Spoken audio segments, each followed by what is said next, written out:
in the deepest wilderness of North America, where the ancient forests stretch beyond the horizon and the winter wind carries whispers older than memory, there lives a hunger that cannot be satisfied. It is a hunger that transforms, that corrupts, that turns the familiar into something unspeakably alien. This is not a story from distant lands or foreign mythologies. This is America's own nightmare, born from the soil of this continent, shaped by the harsh realities of survival in an unforgiving wilderness. Welcome to Vanishing Legends, where we journey into the forgotten corners of our world to uncover the stories that shaped our deepest fears. If you're new here, you're about to discover why this channel exists. We don't just tell ghost stories or repeat urban legends. We dig deep into the cultural DNA of terror itself, exploring how our ancestors made sense of a world that seemed determined to destroy them. And if that sounds like your kind of exploration, I'd be honored if you'd hit that subscribe button and join our community of legend seekers. But tonight, we're not venturing into the castles of Europe or the temples of ancient civilizations. We're staying right here, in the forests and frozen lakes of our own backyard, to confront something that has haunted this continent for centuries, something that represents not just a monster, but a breakdown of the most fundamental human taboo, something that transforms the act of survival itself into an act of damnation. This is the story of the Wendigo. You won't find this creature in the sanitized folklore of children's books, or the romanticized legends of Hollywood films. The Wendigo is something far more primal, far more terrifying, and far more real to the Indigenous peoples who first spoke its name in hushed, fearful tones around flickering fires. It is a creature born not from imagination, but from the brutal arithmetic of winter survival, a monster that emerges when the choice becomes simple and horrible. Eat the flesh of your own kind, or die. But here's what makes the Wendigo different from every other monster in American folklore. It's not something that hunts you from the outside. It's something that grows inside you. It's the corruption of the human spirit itself. The transformation of a person into something that can never again be called human. It's what happens when the line between civilization and savagery doesn't just blur, but disappears entirely. To understand the true horror of the Wendigo, we must first understand the world that created it. Picture the vast boreal forests of the Great Lakes region, stretching across what we now call Minnesota, Wisconsin, Michigan, and extending deep into Canada. This is a landscape of almost incomprehensible scale and harshness. In winter, temperatures plunge to 40 below zero. Snow falls in depths that can bury entire settlements. The sun disappears for months at a time, leaving behind a world of perpetual twilight and bone-deep cold. For the Algonquian peoples who called this land home, the Ojibwe, the Cree, the Innu, winter was not just a season. It was a test of survival that claimed lives every year. Food stores ran low. Hunting became nearly impossible. Families were forced to make decisions that would haunt them forever. And it was in these moments of ultimate desperation, when all other options had been exhausted, that the Wendigo was born. The word itself comes from the Ojibwe language, and its meaning is as chilling as the creature it describes. Wendigo, the cannibal, the one who eats human flesh. But it's more than that. It's also the evil spirit, the thing that possesses, the force that transforms a human being into something monstrous and unrecognizable. In the traditional stories, the transformation begins with hunger. Not ordinary hunger, but the kind of starvation that gnaws at your bones, that makes you see food in places where no food exists. The kind of hunger that makes you look at the people around you and begin to think thoughts that should never enter a human mind. And once those thoughts take root, once that first terrible decision is made, there is no going back. The person who consumes human flesh doesn't just break a taboo. They invite something else inside themselves, something ancient and hungry and impossibly cold. Their heart, according to the stories, turns to ice. Their skin becomes grey and stretched tight over bones that grow longer and sharper. Their eyes sink deep into their skull and glow with an unnatural light. Their lips, blackened by frostbite and corruption, peel back to reveal teeth that have grown into fangs. But the physical transformation is nothing compared to the spiritual one. The Wendigo is no longer capable of human emotion, human connection, human love. It knows only hunger, an endless, insatiable hunger for human flesh, and no amount of feeding can ever satisfy it. The more it eats, the larger it grows, and the larger it grows, the hungrier it becomes. It is trapped in an eternal cycle of consumption that can never be broken. This is not a monster that lives in some distant cave or haunted castle. This is a monster that was once someone's father, someone's brother, someone's friend. It is the ultimate violation of trust, the corruption of the bonds that hold communities together. It is what happens when survival instinct overrides every moral boundary that separates us from the beasts. The stories of Wendigo encounters are unlike any other monster tales in American folklore. They don't take place in ancient times or distant lands. They happen to real people, in real places, within living memory. They are stories told by trappers and traders, by missionaries and government officials, by Indigenous elders who witnessed things that defied all rational explanation. One of the most documented cases occurred in the winter of 1878 near the shores of Lake Winnipeg. A Cree trapper named Swift Runner, driven mad by starvation and isolation, killed and consumed his wife and 5 children. When he was finally discovered by authorities, he claimed he had been possessed by the Wendigo spirit. His appearance had changed so dramatically that those who knew him barely recognized him. His eyes had sunk deep into his skull, his skin had turned grey, and he had grown gaunt to the point of appearing skeletal. But Swift Runner's case was not unique. Throughout the late 19th and early 20th centuries, there were dozens of documented incidents of what became known as Wendigo psychosis. People who, under extreme stress and starvation, would begin to believe they were transforming into the legendary creature. They would develop an overwhelming craving for human flesh, an uncontrollable fear of becoming cannibals, and often, tragically, they would act on these impulses. The phenomenon was so well recognized that it was studied by early anthropologists and psychiatrists. They documented case after case of individuals who, when faced with starvation, would begin to exhibit the classic symptoms. First came the dreams, vivid nightmares of consuming human flesh. Then came the waking hallucinations, seeing people around them as potential prey. Finally came the complete breakdown of social inhibitions, the moment when the taboo was broken and the transformation became complete. What makes these accounts so chilling is their matter-of-fact tone. These weren't sensationalized newspaper stories or embellished campfire tales. These were official reports, medical documents, court records. They described a real psychological phenomenon that affected real people in predictable ways. The Wendigo, it seemed, was not just a creature of legend. It was a documented form of madness that struck with terrifying regularity in the harsh wilderness of the northern forests.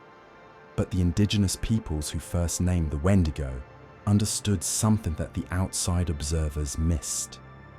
This was not just a mental illness or a psychological breakdown. This was a spiritual crisis, a fundamental corruption of the human soul. And once it took hold, once the transformation began, there was only one way to stop it. The Wendigo had to be destroyed. This brings us to the most disturbing aspect of the Wendigo legend. Unlike other monsters in folklore, the Wendigo cannot be reasoned with, cannot be appeased, cannot be cured. It is beyond redemption, beyond salvation. The person who was once human is gone forever, replaced by something that exists only to consume. And the only mercy that can be shown is the mercy of a quick death. The traditional stories are filled with accounts of Wendigo hunters, brave individuals who took on the terrible responsibility of tracking down and destroying these creatures. It was not a task anyone undertook lightly. These hunters knew that they were not just killing a monster. They were killing someone who had once been human, someone who might have been a member of their own community, their own family. The methods used to destroy a Wendigo were as varied as they were brutal. Some stories tell of warriors who tracked the creatures through the frozen wilderness for days, following trails of blood and partially consumed remains. Others speak of elaborate traps designed to capture something that was no longer quite human, but retained enough cunning to avoid conventional snares. But perhaps the most chilling accounts are those that describe the Wendigo's final moments. Unlike other monsters in folklore, the Wendigo does not die with defiance or rage. In its last seconds, as the human spirit briefly reasserts itself, it often seems to understand what it has become. There are stories of Wendigos who, in the moment before death, would speak in their original human voice, thanking their killers for ending their torment. These are not stories designed to entertain or thrill. These are stories that served as warnings, as cautionary tales about the thin line between civilization and savagery. They reminded listeners that under the right circumstances, anyone could cross that line. Anyone could become the very thing they feared most. The Wendigo represents something unique in American folklore. It is our homegrown monster, born from the specific challenges and traumas of life on this continent. It reflects the harsh realities of survival in a wilderness that could kill you in a dozen different ways, the psychological pressure of isolation, and the moral compromises that extreme circumstances can force upon us. But there's something else embedded in these stories, something that makes them particularly relevant to understanding American identity itself. The Wendigo is what happens when the individual survival instinct overrides community bonds, when personal preservation becomes more important than social cohesion. It is the dark shadow of the rugged individualism that we celebrate as a national virtue. In the stories passed down through generations, the Wendigo is described as a creature of impossible size and terrifying appearance. It stands 15 feet tall or more, its emaciated frame stretched to grotesque proportions. Its skin hangs in grey, mottled folds over bones that jut out at unnatural angles. The creature's limbs are elongated beyond human possibility, ending in claws that can tear through flesh and bone with ease. But it's the face that haunts the descriptions most of all. The eyes have retreated so far into the skull that they appear as glowing coals in deep caverns of shadow. The lips, blackened by perpetual frostbite, have receded to expose yellowed fangs that never stop growing. Most disturbing of all is the smell that accompanies the creature, a stench of death and decay so overwhelming that it can be detected from miles away, carried on the winter wind like a herald of approaching doom. The Wendigo's voice, when it chooses to use it, is perhaps the most unsettling aspect of all. It can mimic human speech perfectly, calling out in the voices of loved ones to lure victims into the wilderness. Survivors of encounters describe hearing their mother's voice calling for help, their child's laughter echoing through the trees, their spouse's desperate pleas for rescue. But those who follow these phantom calls find only the Wendigo waiting in the darkness, its terrible hunger finally revealed. The creature possesses supernatural speed and strength, able to move through the forest without disturbing a single branch, to leap impossible distances, to track prey across frozen lakes and through blizzards that would blind any normal predator. But perhaps most terrifying of all is its intelligence. The Wendigo retains enough human cunning to plan, to strategize, to understand exactly how to exploit human weakness and compassion. These physical descriptions serve a purpose beyond mere horror. They represent the complete inversion of everything we consider human. Where humans are warm, the Wendigo is cold. Where humans are nurturing, the Wendigo is consuming. Where humans build communities, the Wendigo destroys them. It is humanity turned inside out, a living reminder of what we might become if we abandon the bonds that hold us together. The transformation into a Wendigo, according to traditional accounts, follows a predictable pattern. It begins with what the storytellers called the hunger dreams. The afflicted person starts experiencing vivid nightmares in which they consume human flesh. These dreams are so realistic, so detailed, that the dreamer wakes up with the taste of blood in their mouth and the memory of tearing flesh with their teeth. As the condition progresses, the dreams begin to bleed into waking life. The person starts to see others not as fellow human beings, but as potential meals. They become obsessed with the idea of human flesh, unable to think of anything else. Food loses its appeal entirely. Only the thought of consuming another person can satisfy the growing hunger that gnaws at them from within. The physical changes begin subtly. The person's appetite disappears completely for normal food, but they become increasingly gaunt despite eating nothing. Their skin takes on a greyish pallor, and their eyes begin to sink deeper into their skull. They complain constantly of being cold, no matter how warm the environment. Their behaviour becomes increasingly erratic and antisocial, but it's the psychological transformation that truly marks the point of no return. The person begins to lose their capacity for human emotion. Love, compassion, empathy, all the feelings that connect us to our fellow beings simply vanish. They are replaced by a single, overwhelming drive, the need to hunt and consume human flesh. Traditional healers recognized these symptoms and understood their significance. They knew that once the transformation reached a certain point, the person was lost forever. The human soul had been completely consumed by the Wendigo spirit, leaving behind only a hollow shell animated by insatiable hunger. This understanding led to one of the most tragic aspects of Wendigo lore. Families were sometimes forced to make the terrible decision to kill their own loved ones before the transformation could be completed. It was seen not as murder, but as an act of mercy, both for the afflicted person and for the community that would otherwise fall victim to their hunger. These mercy killings were never undertaken lightly. They required the consensus of tribal elders, spiritual leaders, and the family involved. But when the decision was made, it was carried out swiftly and with great ceremony. The person was honored for who they had been before the Wendigo spirit claimed them, and their death was mourned as deeply as any other loss. The responsibility for these killings often fell to specific individuals within the community, warriors or hunters who were considered spiritually strong enough to bear the burden. These Wendigo slayers, as they came to be known, were both revered and feared. They had taken on a terrible responsibility, and it marked them for life.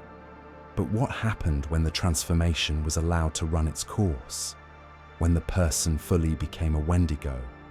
The stories that survive paint a picture of systematic terror that could consume entire communities if left unchecked. A fully transformed Wendigo would typically begin its reign of terror by attacking isolated individuals, travelers caught alone in the wilderness, hunters who had wandered too far from their companions.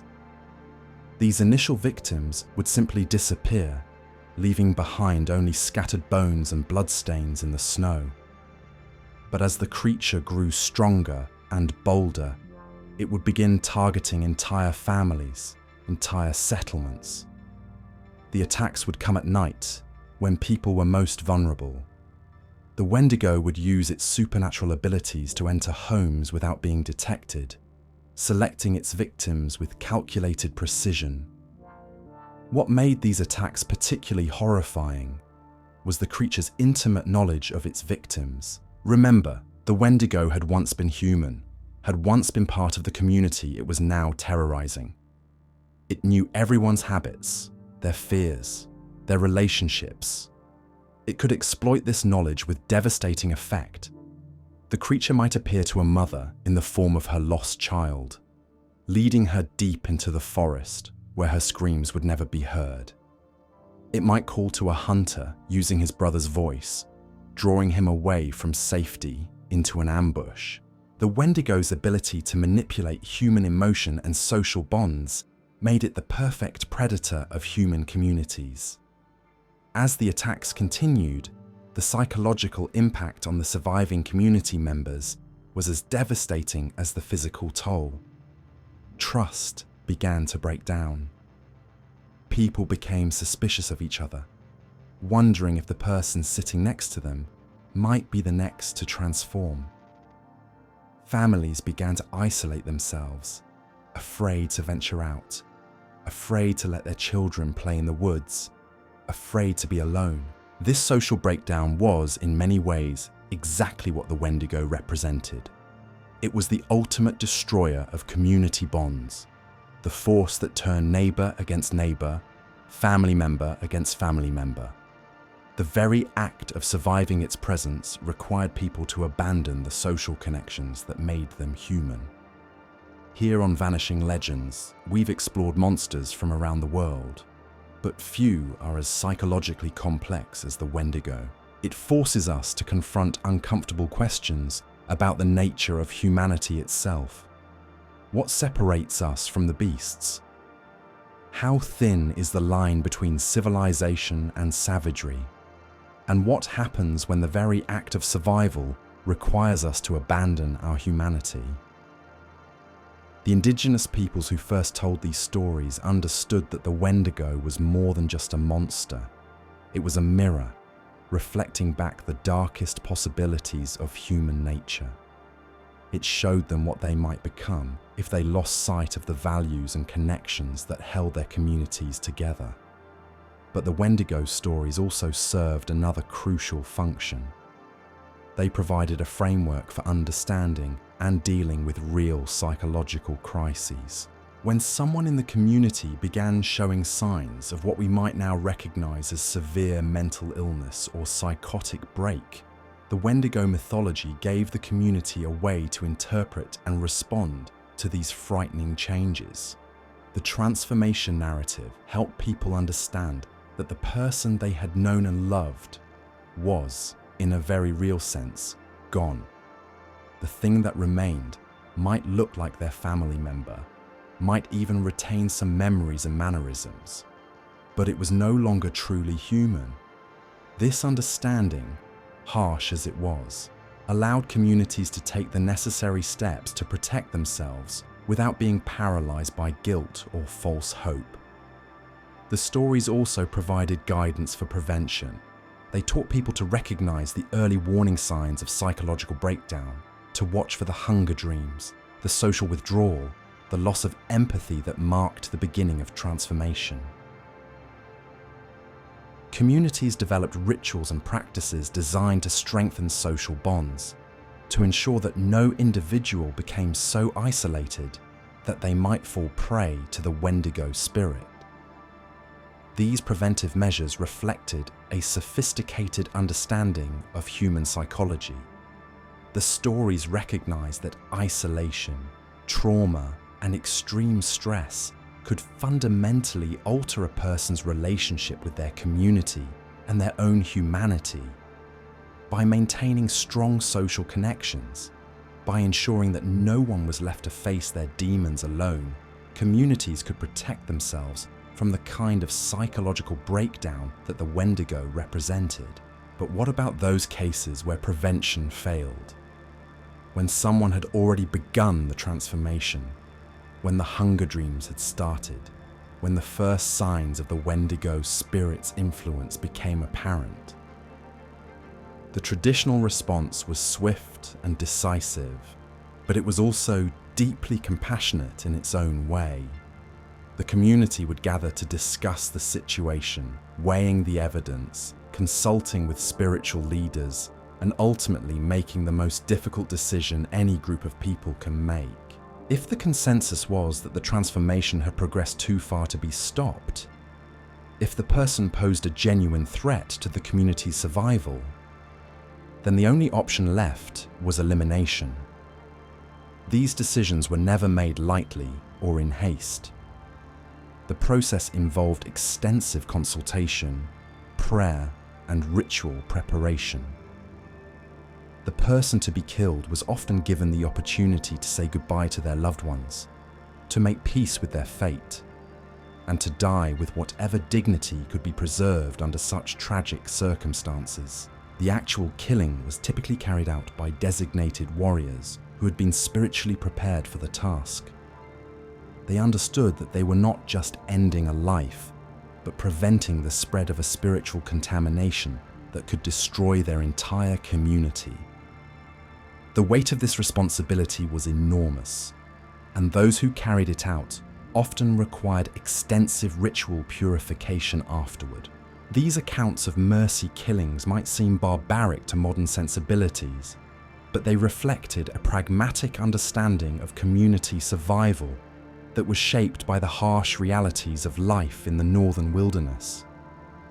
These were people who lived constantly on the edge of disaster, where a single bad decision or stroke of misfortune could doom an entire group. They could not afford the luxury of abstract moral principles when faced with an immediate threat to their survival. The Wendigo stories served as a constant reminder of this precarious existence, a warning that the civilized veneer of human society was always just one crisis away from collapse. They taught people to value the social bonds that held their communities together, to guard against the isolation and desperation that could lead to transformation, and to be prepared to make terrible sacrifices when necessary to protect the greater good. But understanding the traditional indigenous perspective on the Wendigo is only half the story. As European settlers pushed deeper into the North American wilderness, they too began to encounter something that defied their rational Christian worldview. These were men of the Enlightenment, believers in science and progress, yet they found themselves face to face with accounts that challenged everything they thought they knew about the natural order. The first documented European encounter with Wendigo phenomena occurred in 1661, when French missionary Paul Lejeune recorded a disturbing incident among the Montagnais people near Quebec. A respected hunter named Jean-Baptiste had spent 3 weeks alone on his trap lines during an unusually harsh winter. When he finally returned to the settlement, his own family barely recognized him.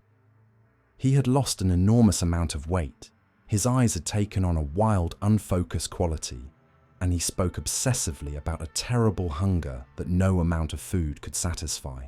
Within days, Jean-Baptiste began stalking the children of the settlement.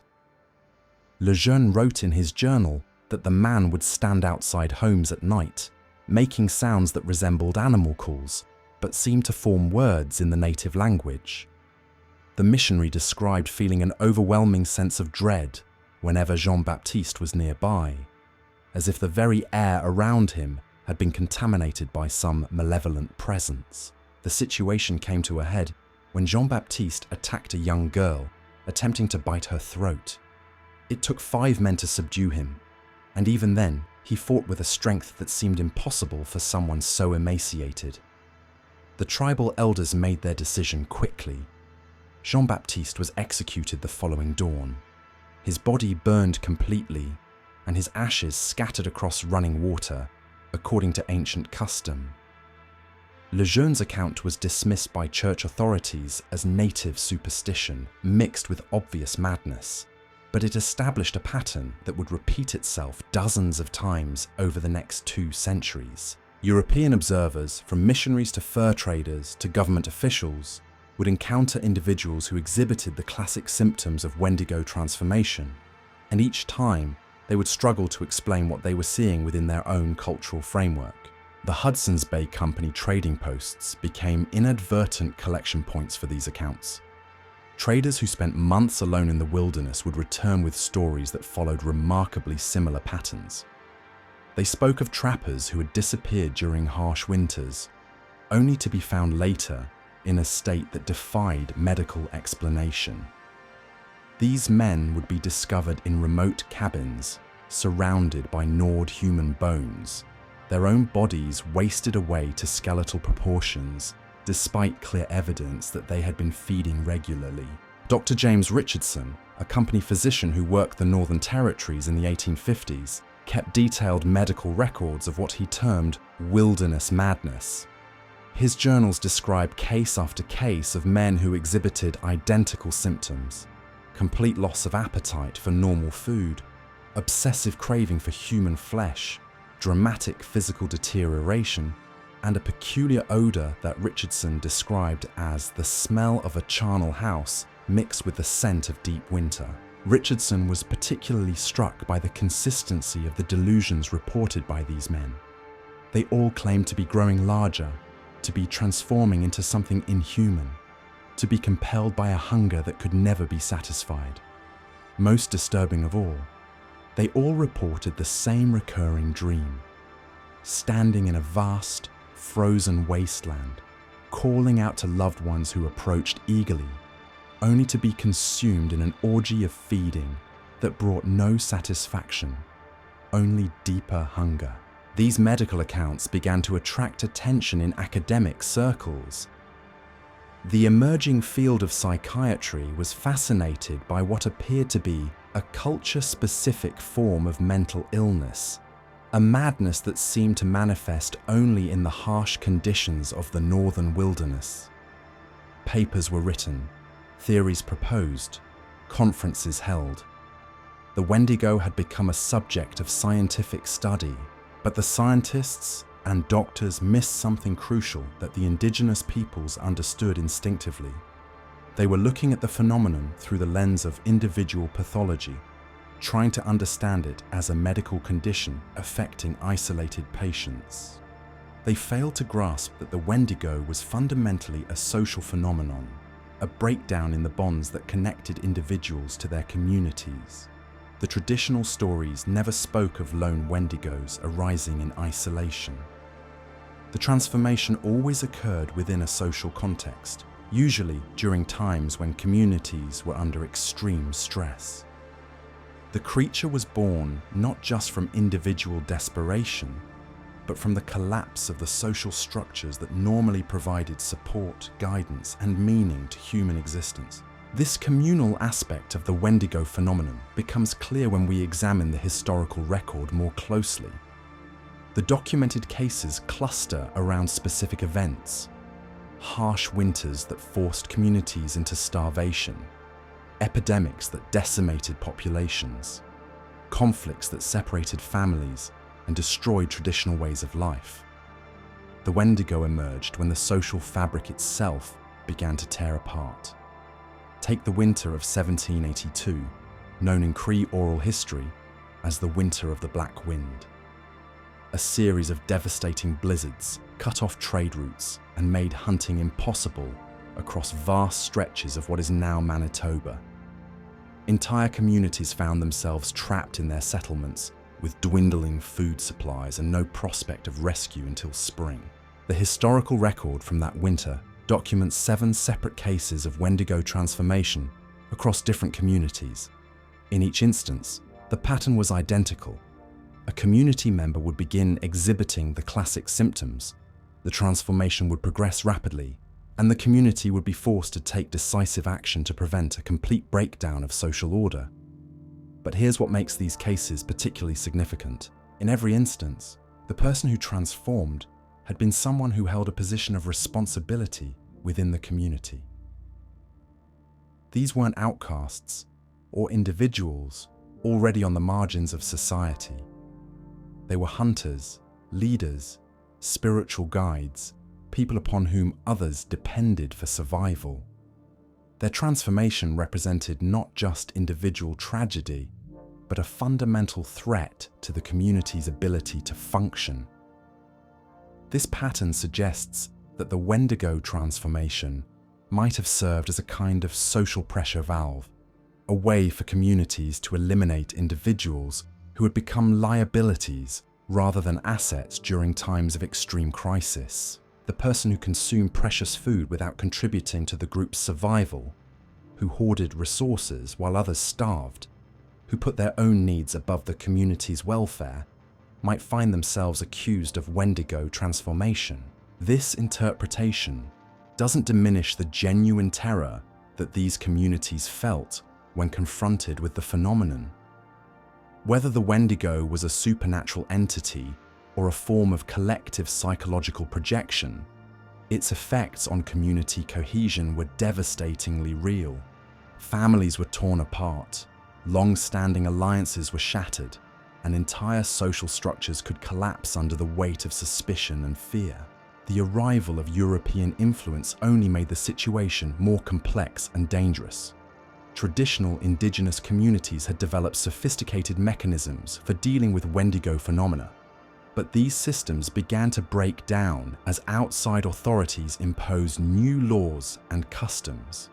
The Canadian government, for instance, began prosecuting Indigenous people who killed suspected Wendigos, viewing these acts as murder rather than necessary community defense. This legal intervention created an impossible situation for Indigenous communities. They were still experiencing Wendigo phenomena, still dealing with individuals who exhibited the classic symptoms of transformation, but they were no longer allowed to respond according to their traditional practices. The result was a kind of cultural paralysis. Communities caught between their ancient understanding of spiritual danger and modern legal restrictions that prevented them from protecting themselves.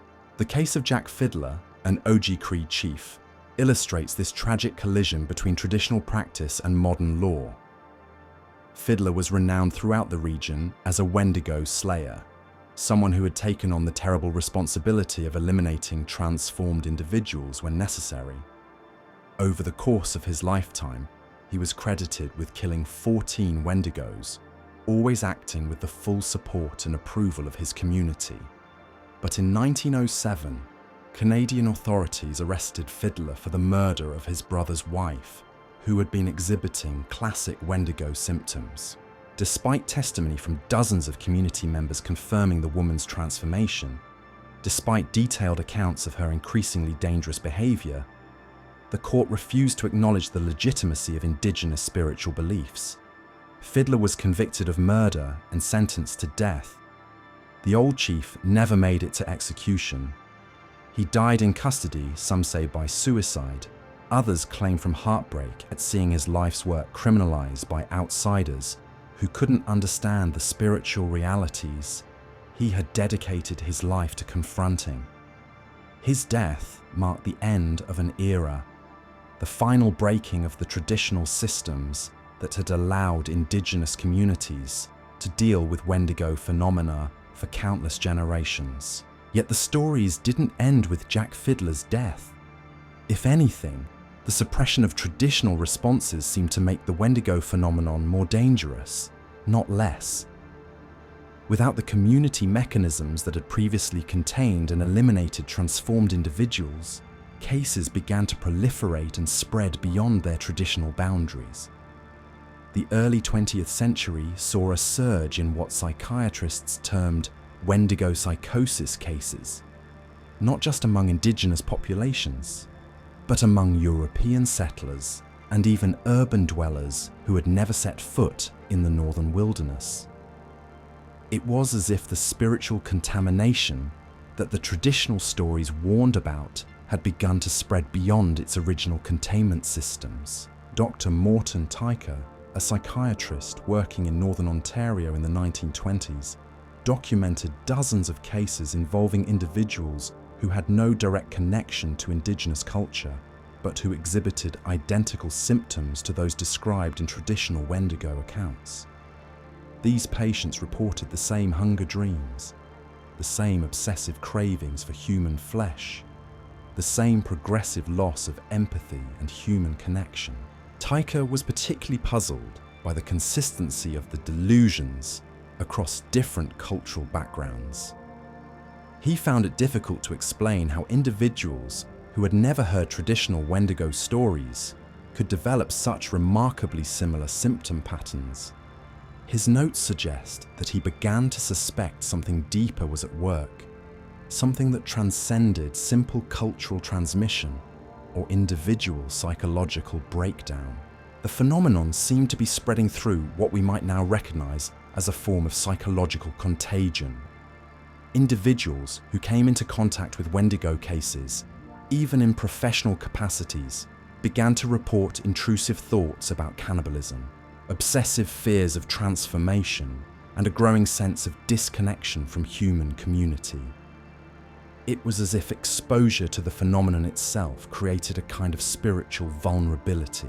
This psychological contagion aspect of the Wendigo legend reveals something profound about the nature of human consciousness and community. The stories suggest that there are certain ideas, certain ways of thinking, that are so fundamentally toxic to human social bonds that they can spread like a virus, corrupting individuals and communities simply through exposure. The Wendigo represents the ultimate breakdown of the reciprocal relationships that make human civilization possible. It is the embodiment of pure consumption, without contribution, taking without giving, survival without community. And once this mindset takes hold, once someone begins to see others primarily as resources to be consumed, rather than partners in mutual survival, the transformation becomes irreversible. This understanding helps explain why traditional Indigenous communities developed such elaborate taboos around cannibalism, why the stories were told with such grave solemnity, why the response to suspected transformation was so swift and decisive. They understood that certain boundaries, once crossed, could never be uncrossed. Certain thoughts, once entertained, would inevitably lead to certain actions. The wisdom embedded in these ancient stories becomes even more relevant when we consider the social and environmental challenges facing modern society. We live in a world increasingly characterized by social isolation, resource depletion, and the breakdown of traditional community structures. The conditions that historically gave rise to Wendigo phenomena, stress, isolation, competition for scarce resources, exist on a scale our ancestors could never have imagined. The Wendigo legend serves as a warning about what happens when individuals become so disconnected from their communities that they begin to see other people as obstacles to their own survival, rather than partners in mutual flourishing. It reminds us that the line between civilization and savagery is not as clear or permanent as we might like to believe, and that maintaining our humanity requires constant vigilance and conscious choice. But the story of the Wendigo is far from over. In fact, as we'll discover, this ancient monster has found new life in the modern world, adapting to contemporary fears and anxieties in ways that would both fascinate and horrify the Indigenous storytellers who first gave it voice. The creature that once stalked the frozen forests of the Great Lakes region has learned to hunt in shopping malls and corporate boardrooms, in social media feeds and suburban neighborhoods. The hunger that defines the Wendigo, that insatiable craving that grows larger with each feeding, has found perfect expression in a consumer culture that promises satisfaction through endless acquisition. The social isolation that traditionally preceded Wendigo transformation has become a defining characteristic of modern life, as digital connections replace face-to-face community and individual success is valued above collective welfare. We here at Vanishing Legends have spent years tracking these evolution patterns, following the threads that connect ancient folklore to contemporary reality. And what we've discovered is both fascinating and deeply unsettling. The Wendigo hasn't disappeared from the modern world. It has simply learned to wear new masks, to hunt in new territories, to feed on new forms of human connection and community. The transformation stories that once emerged from the harsh winters of the northern wilderness now play out in corporate offices where individuals sacrifice their families, their health, and their moral principles in pursuit of ever greater material success. The cannibalistic hunger that defined the traditional Wendigo has become metaphorical but no less destructive, as people consume relationships, communities, and even their own future well-being in service of immediate gratification. The social contagion aspect of the phenomenon has found perfect expression in viral culture, where toxic ideas spread at the speed of light across global networks, infecting minds and communities with the same efficiency that the Wendigo spirit once claimed individual souls. The isolation that preceded traditional transformation has become endemic, as people retreat into digital echo chambers that reinforce their existing beliefs while cutting them off from genuine human connection. Most disturbing of all is how the traditional warning signs of Wendigo transformation have become normalized behaviors in contemporary society. The hunger dreams that once marked the beginning of spiritual corruption now manifest as shopping addictions, the compulsive need to acquire more possessions, more experiences, more validation from others. The progressive loss of empathy that characterized the transformation process can be seen in the way modern individuals increasingly view others as competitors rather than community members. The physical symptoms described in traditional accounts find their modern parallels in the epidemic of stress-related illnesses that plague our society. The grey skin, the sunken eyes, the emaciated frame of the traditional Wendigo bear, striking resemblance to the appearance of individuals consumed by modern forms of spiritual hunger. Corporate executives who work 100-hour weeks, social media influencers who sacrifice their authentic selves for digital validation, consumers who accumulate debt pursuing lifestyle fantasies they can never afford. But perhaps the most chilling parallel lies in the way modern society has lost its traditional mechanisms for recognizing and responding to spiritual corruption. Where indigenous communities had elders and spiritual leaders who could identify the early stages of transformation and intervene before it was too late. We have created a culture that celebrates and rewards exactly the behaviors that traditional wisdom recognized as symptoms of Wendigo possession.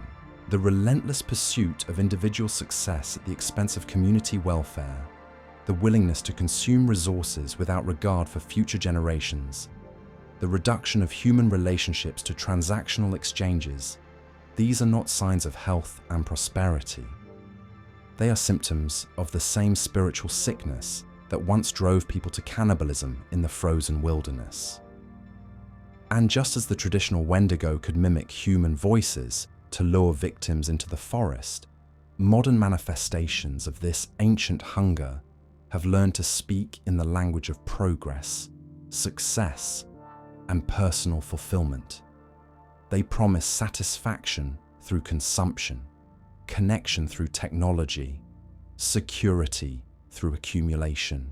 But like their legendary predecessor, they offer only an endless cycle of craving that grows stronger with each feeding. The advertising industry has perfected the art of creating artificial hunger, manufacturing desires for products and experiences that didn't exist until someone figured out how to monetize them. Social media platforms have weaponized human social needs, creating digital environments that provide just enough validation to keep users engaged while ensuring they remain perpetually hungry for more. The entire structure of consumer capitalism depends on maintaining populations of people who are never quite satisfied, never quite full, always ready to consume just one more thing. This systemic cultivation of insatiable hunger represents perhaps the most successful adaptation of the Wendigo spirit to the modern world. Where once it required extreme circumstances, like winter starvation, to create the conditions for transformation, it now operates through the normal functioning of everyday life. The monster no longer needs to wait for communities to collapse under external pressure. It has learned to create that pressure from within.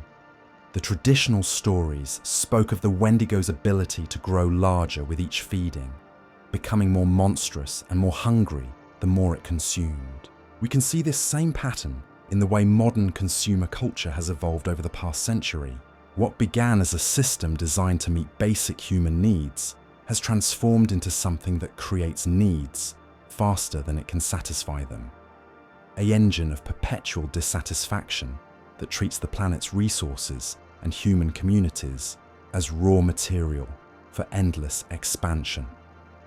The environmental crisis we face today is, in many ways, the result of Wendigo logic applied on a global scale. The same mindset that drove individuals to consume their own families in times of scarcity now drives entire civilizations to consume their own future, treating the natural world as nothing more than inventory to be processed and sold. The hunger that was once contained within individual psychopaths has become institutionalized, built into the very foundations of how we organize society. But the indigenous peoples who first named the Wendigo also understood something else, something that offers hope even in the darkest circumstances.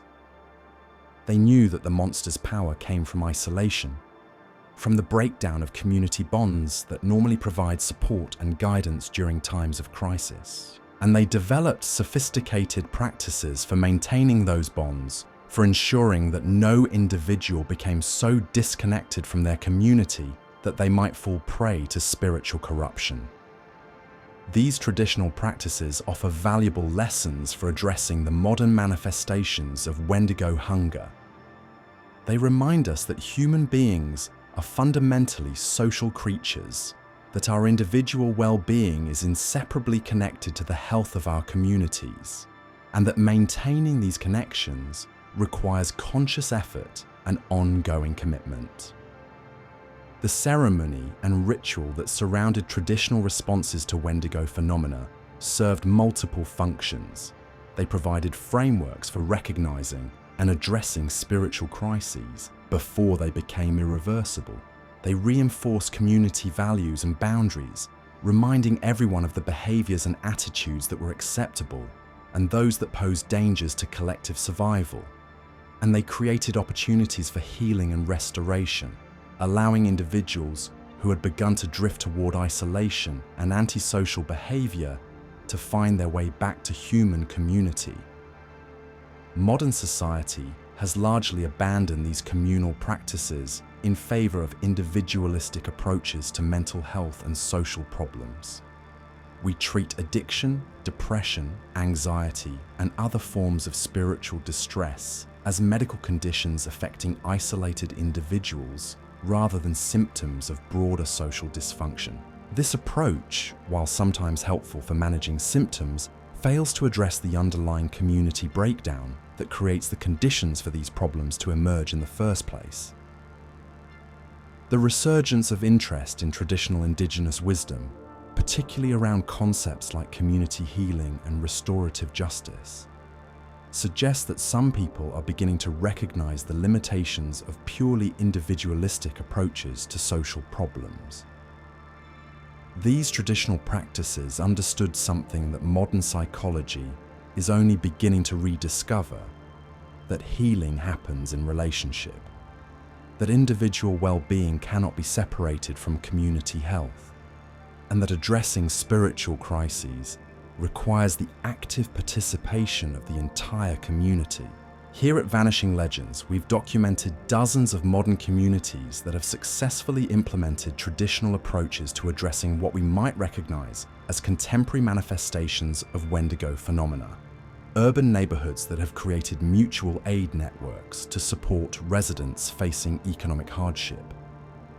Rural communities that have revived traditional practices of collective decision-making and resource sharing.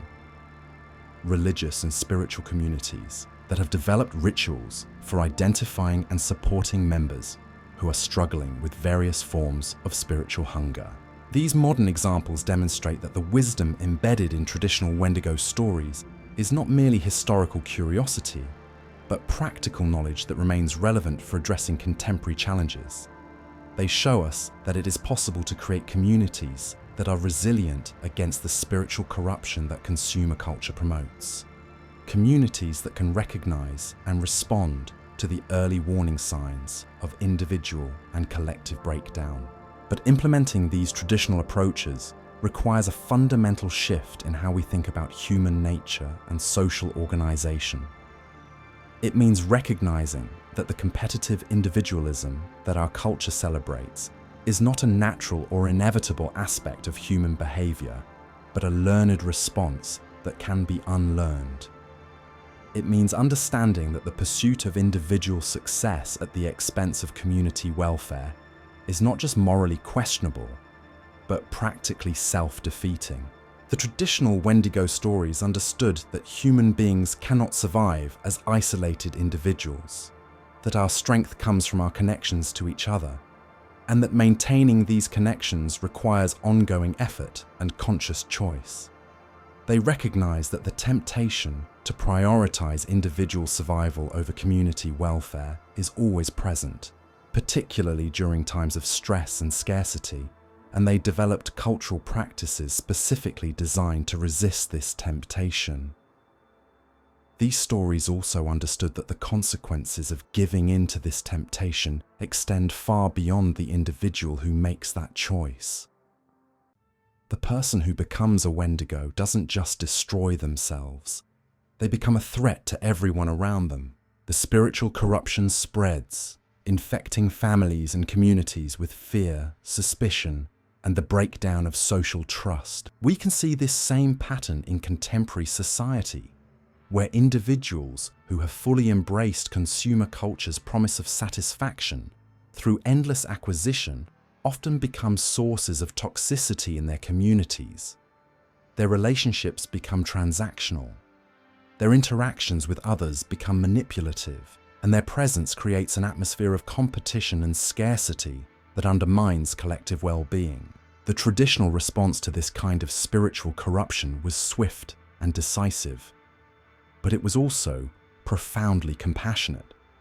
Communities understood that the person who had become a Wendigo was both perpetrator and victim, someone who had been consumed by forces beyond their individual control.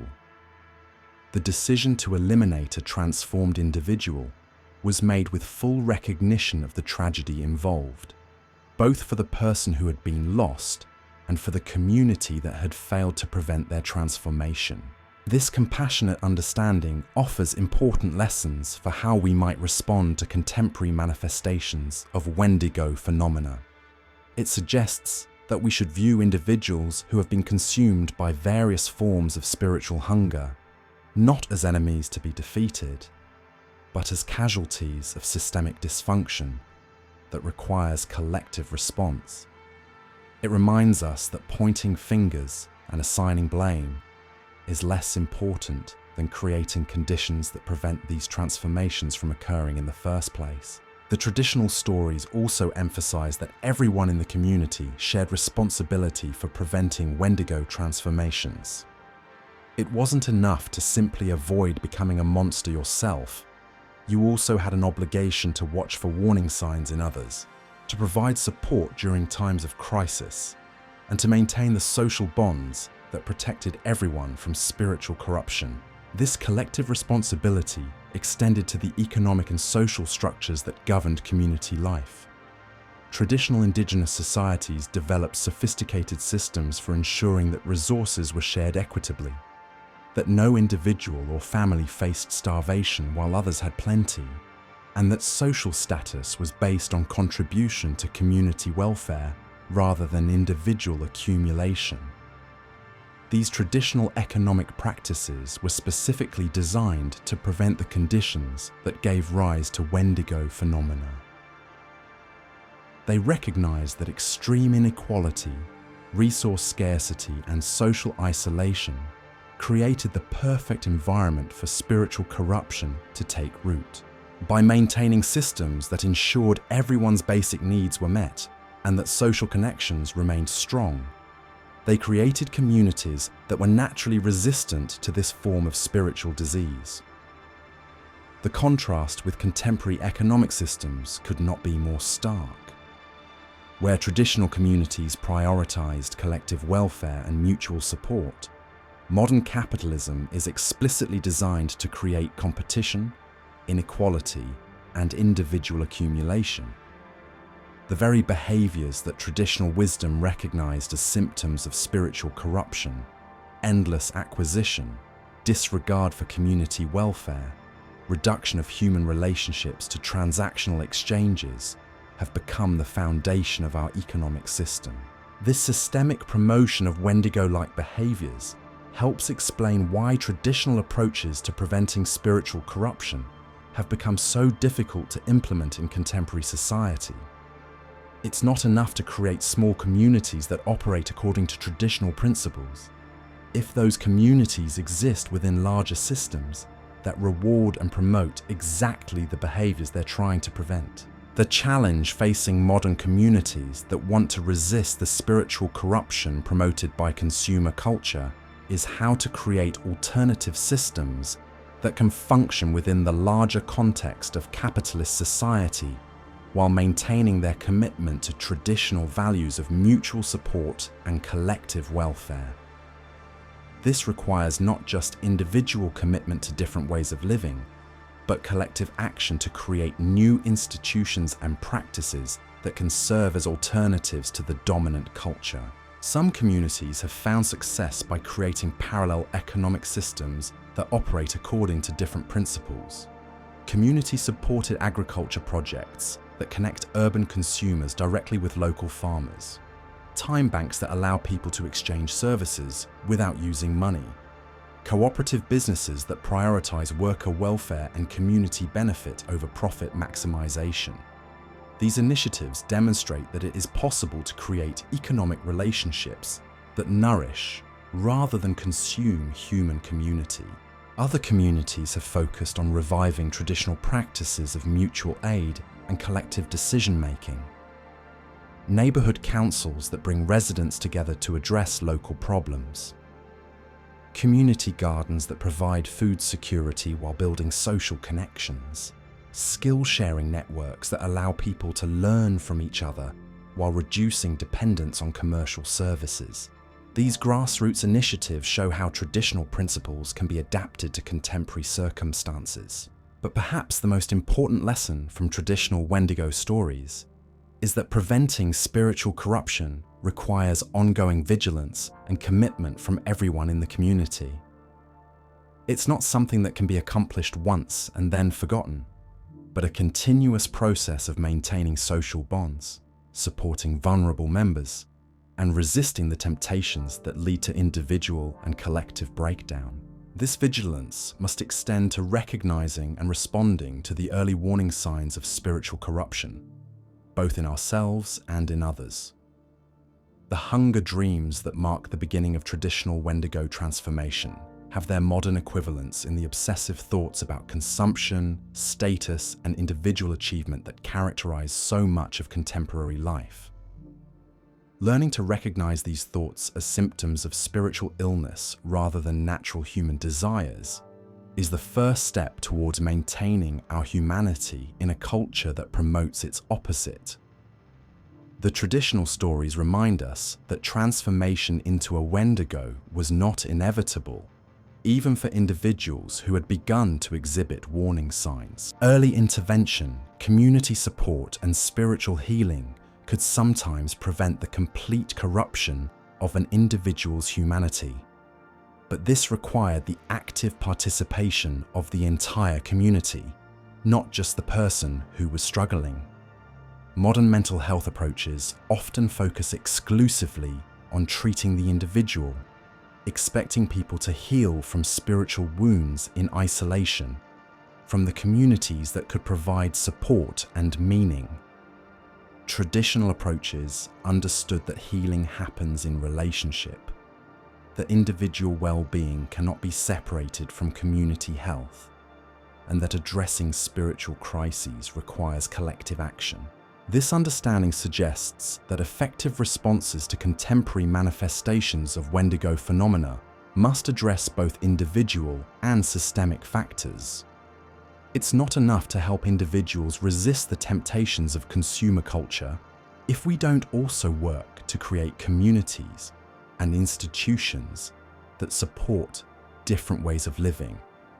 Conversely, it's not enough to create alternative institutions if individuals within those institutions haven't done the personal work necessary to resist the spiritual corruption that the dominant culture promotes. The traditional Wendigo stories offer a roadmap for this kind of integrated approach to spiritual healing and community building. They show us how traditional communities created cultures that were naturally resistant to spiritual corruption, while maintaining practices for recognizing and responding to individual crises when they occurred. They demonstrate the importance of maintaining strong social bonds, sharing resources equitably, and prioritizing collective welfare over individual accumulation. Most importantly, they remind us that the monster we fear is not something that comes from outside our communities, but something that emerges from within when we lose sight of our connections to each other and to the larger web of life that sustains us all. The Wendigo is what we become when we forget that our individual survival depends on the health of our communities, when we treat other people as resources to be consumed, rather than partners in mutual flourishing. But the stories also remind us that we have the power to choose differently, to resist the temptations that lead to spiritual corruption, and to create communities that nourish rather than consume human potential. The ancient wisdom embedded in these tales is not just a warning about what we might become, but a guide for what we can choose to be instead. The Wendigo may be America's oldest monster, but it is not our strongest. That title belongs to the human capacity for community, compassion, and mutual aid that has allowed our species to survive and thrive for thousands of years. The question facing us now is whether we will remember this ancient wisdom in time to save ourselves from the modern manifestations of this eternal hunger. In our next exploration here on Vanishing Legends, we'll delve deeper into the specific practices and rituals that traditional communities use to prevent and respond to Wendigo phenomena, and examine how these ancient techniques are being adapted by modern communities seeking to create alternatives to the spiritual corruption that characterizes so much of contemporary life. But the story of the Wendigo is far from over. As we've seen, this ancient hunger has proven remarkably adaptable, finding new forms of expression in each generation, while maintaining its essential character as the force that transforms human beings into consumers of their own communities. Understanding its modern manifestations is crucial for anyone seeking to build resilient communities in an age of environmental crisis, social breakdown, and spiritual hunger. The path forward is not an easy one, but it is a path that has been walked before. Indigenous communities across North America developed sophisticated understanding of how to live in balance with both the natural world and the darker aspects of human nature. Their wisdom offers us tools for recognizing and resisting the spiritual corruption that threatens our modern communities, but only if we have the courage to listen and the commitment to act. The traditional response to Wendigo phenomena was never simply about destroying monsters. It was about maintaining the social fabric that prevented monsters from being created in the first place. These communities understood that healthy societies require constant attention, like a garden that must be tended daily to prevent weeds from taking root. They developed rituals of connection that brought people together regularly, ensuring that no individual became so isolated that they might fall prey to spiritual corruption. They created systems of mutual obligation that made everyone responsible for the welfare of their neighbors. They told stories that reminded each generation of the dangers that lurked at the edges of human community and the price of forgetting the bonds that held them together. Most importantly, they understood that the battle against spiritual corruption was not fought once and won forever, but was a continuous struggle that required the active participation of every member of the community. The Wendigo represented not just an external threat, but the shadow side of human nature itself, the capacity for selfishness and consumption that exists within all of us. This understanding led to practices of radical honesty and accountability that are largely absent from modern society. Community members were expected to watch for warning signs in themselves and others, to speak up when they noticed behaviors that threatened collective welfare, and to submit to community intervention when necessary. The individual ego, with its demands for autonomy and self-determination, was understood to be less important than the health of the whole. These practices were not perfect, and they sometimes led to their own forms of abuse and oppression. But they were based on a fundamental understanding that individual well-being cannot be separated from community health, and that maintaining human civilization requires ongoing effort from everyone involved. As we face the mounting crises of the modern world, from environmental collapse to social breakdown to the epidemic of spiritual hunger that characterizes contemporary life, we would do well to remember the lessons embedded in these ancient stories. The Wendigo is not just a creature from Indigenous folklore, but a warning about what happens when human communities lose sight of their fundamental purpose. That purpose is not the endless accumulation of wealth or the pursuit of individual success at any cost. It is the creation and maintenance of conditions that allow all members of the community to thrive, to develop their full human potential, and to contribute to the welfare of future generations. When communities lose sight of this purpose, when they begin to operate according to the logic of endless consumption rather than sustainable abundance, they create the perfect conditions for spiritual corruption to take root. The hunger that defines the Wendigo is not satisfied by feeding. It grows stronger with each consumption, always demanding more, never reaching a point of satiation. This is precisely the logic that drives consumer capitalism, with its promise of satisfaction through endless acquisition and its systematic cultivation of artificial needs and desires. But the traditional stories also tell us that this hunger is not inevitable, that it emerges only under specific conditions, and that those conditions can be changed through conscious collective action.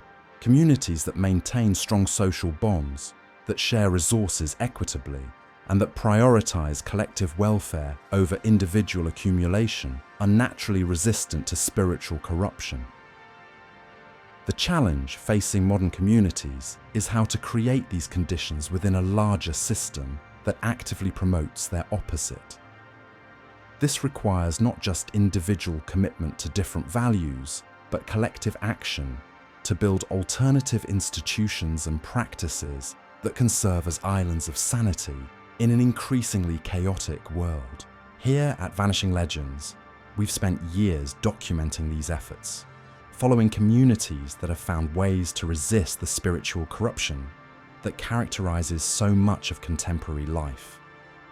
What we've discovered is that it is possible to create pockets of traditional wisdom within modern society, communities that operate according to principles of mutual aid, collective decision-making, and sustainable abundance. These communities are not perfect, and they face enormous challenges from the larger systems that surround them, but they demonstrate that the ancient wisdom embedded in stories like the Wendigo legend is not just historical curiosity, but practical knowledge that remains relevant for addressing contemporary problems. The key insight from these modern examples is that resistance to spiritual corruption must be both individual and collective. It requires personal commitment to recognizing and resisting the temptations of consumer culture, but it also requires collective action to create communities and institutions that support different ways of living. This dual approach reflects the understanding embedded in traditional Wendigo stories, that the monster emerges from the intersection of individual weakness and social breakdown. Preventing its emergence requires addressing both factors simultaneously, strengthening individuals while building communities that can provide the support and guidance necessary to maintain human dignity and connection. The work of community building is not glamorous or dramatic. It involves the patient, daily effort of maintaining relationships, sharing resources, making collective decisions, and supporting vulnerable members. It requires the willingness to subordinate individual desires to collective needs when necessary, and the wisdom to recognize when such subordination serves the common good, rather than enabling abuse. But this unglamorous work is precisely what has allowed human communities to survive and thrive for thousands of years. It is the foundation upon which all human achievement rests, the invisible infrastructure that makes civilization possible.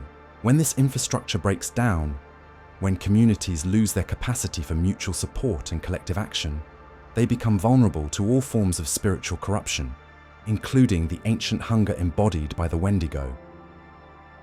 The environmental and social crises facing contemporary society are, at their root, symptoms of this breakdown in community infrastructure. Climate change results from economic systems that prioritize short-term profit over long-term sustainability. Social inequality emerges from political systems that serve individual accumulation rather than collective welfare. Mental health epidemics reflect the isolation and meaninglessness that characterize life in societies that have lost their sense of common purpose. These problems cannot be solved through individual action alone, no matter how committed or well-intentioned. They require collective responses that address the systemic factors that create and maintain them. But such collective responses are only possible in communities that have maintained or rebuilt their capacity for mutual support and shared decision-making. The traditional Wendigo stories remind us that this capacity is not automatic or permanent. It must be actively cultivated and constantly maintained through practices that bring people together, create opportunities for mutual aid, and reinforce shared values and commitments. When communities neglect this cultivation, they become vulnerable to the forces of division and corruption that can tear them apart from within. The modern manifestations of Wendigo hunger, the endless consumption that characterizes contemporary life, the reduction of human relationships to transactional exchanges, the willingness to sacrifice community welfare for individual gain. These are not inevitable aspects of human nature. They are learned behaviors that can be unlearned, cultural patterns that can be changed through conscious collective effort. But changing these patterns requires more than good intentions or individual lifestyle choices. It requires the creation of alternative institutions and practices that can provide practical alternatives to the dominant culture. It requires communities that can offer their members genuine security, meaningful work, an authentic connection without requiring them to participate in systems that promote spiritual corruption. The path forward is not about returning to some idealized past, but about recovering ancient wisdom and adapting it to contemporary circumstances. The communities that successfully resist modern manifestations of Wendigo hunger are not trying to recreate traditional indigenous societies, but to learn from their understanding of human nature and community dynamics. This learning process requires humility, patience, and the willingness to experiment with different approaches until effective solutions are found. It requires the ability to fail gracefully and learn from mistakes rather than becoming discouraged or giving up. Most importantly, it requires the understanding that building healthy communities is not a destination to be reached, but a continuous process that requires ongoing commitment from everyone involved. The Wendigo legend teaches us that the price of forgetting this commitment is not just individual suffering, but the transformation of human beings into monsters that consume their own communities. It reminds us that the choice between civilization and savagery is not made once and settled forever, but must be remade in each generation and sometimes each day. As we face an uncertain future marked by environmental crisis, social breakdown, and the systematic promotion of spiritual corruption through consumer culture, we would do well to remember the warnings embedded in this ancient story. But we should also remember that the story contains not just warnings, but guidance for how to choose differently. The human capacity for community, compassion, and mutual aid that has sustained our species for millennia has not disappeared. It has been suppressed and distorted by systems that promote competition over cooperation, but it remains available to anyone willing to cultivate it. The traditional practices that prevented spiritual corruption can be adapted to contemporary circumstances, creating communities that are naturally resistant to the modern manifestations of ancient hunger. The work begins with each of us, with the daily choice to prioritize connection over consumption, community welfare over individual advantage, sustainable abundance over endless growth. But it cannot end there. Individual commitment must be translated into collective action, creating the institutions and practices that can serve as alternatives to the systems that promote spiritual corruption. This is the true lesson of the Wendigo legend. Not that human beings are doomed to become monsters, but that we have the power to choose differently. We can create communities that nourish rather than consume human potential, that celebrate our connections to each other and to the natural world that sustains us all. The choice is ours, but it must be made consciously and collectively. The ancient hunger represented by the Wendigo is always present, always waiting for communities to lose their way, always ready to transform human beings into consumers of their own future. But so too is the ancient wisdom that has guided human communities through countless crises, the understanding that our individual survival depends on our collective thriving, and our collective thriving depends on maintaining the bonds that make us human. In the end, the Wendigo is not just America's oldest monster. It is a mirror that reflects back to us the choices we make about how to live together on this earth. The face we see in that mirror depends entirely on the communities we choose to build, the values we choose to honor, and the legacy we choose to leave for the generations that will follow us into an uncertain but not predetermined future. The story continues, and we are all both its authors and its characters. The question is not whether we will face the ancient hunger that has always threatened human communities, but how we will choose to respond when we do. The wisdom of our ancestors is available to guide us, but only if we have the courage to listen and the commitment to act on what we hear. Thank you for joining me on this journey into the heart of America's oldest monster. Here at Vanishing Legends, we believe that understanding our deepest fears is the first step toward transcending them. If this exploration has resonated with you, if you want to continue uncovering the hidden wisdom embedded in our most ancient stories, I would be honored to have you subscribe and become part of our community of legend seekers. The legends may be vanishing, but their lessons remain as relevant as ever. Together, we can ensure that the wisdom of our ancestors survives to guide us through the challenges that lie ahead. Until next time, remember that the monsters we fear are often reflections of the choices we make, and that we always have the power to choose differently.